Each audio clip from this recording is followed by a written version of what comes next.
Hello, everybody. This is Mahmoud, and today I'm going to show you how to use a function that can calculate the duration between since the last time it was called and now. So let's try to understand what the code says.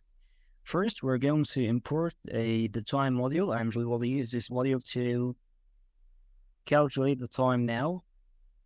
Let's try to define a main function, and the need of this function to be defined is that we want to define a function in a local variable inside this function. This function only do two things. The first thing is that it defines a new function. This local function is called calculate. Let's try name it give it another name. That's calculate the difference or calculate the duration. And I think this is okay.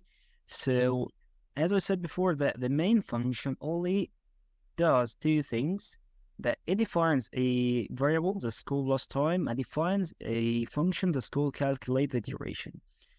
The function calculate the duration is responsible for calculating the duration between now and since the last time it was called. And the idea is how we called change the value of the last time a variable.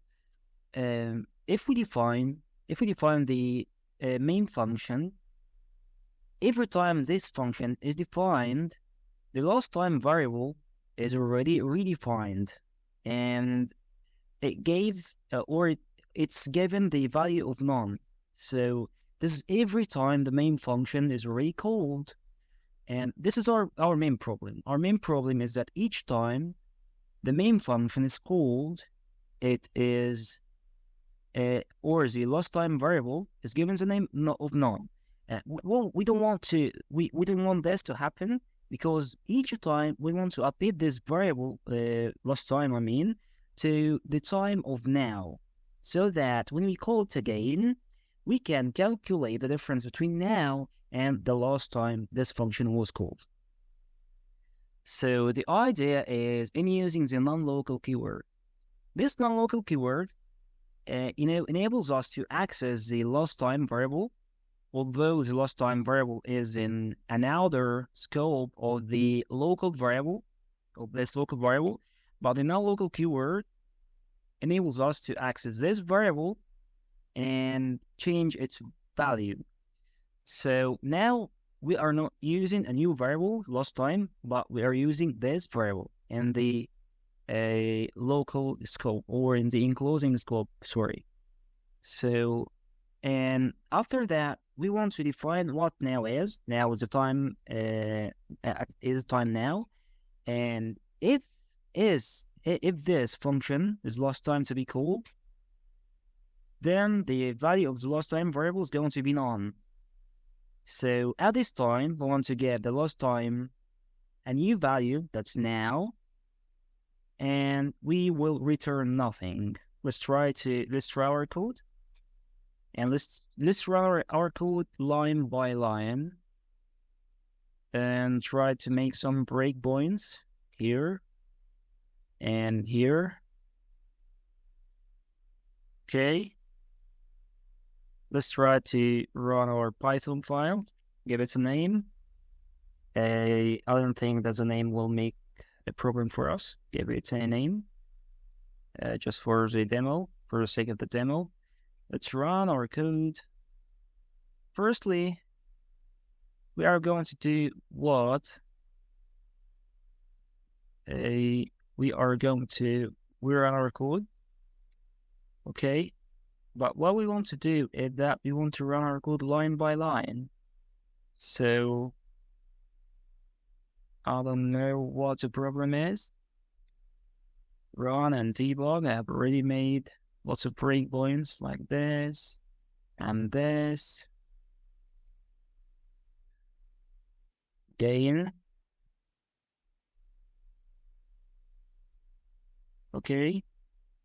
Run and debug. So here is our code.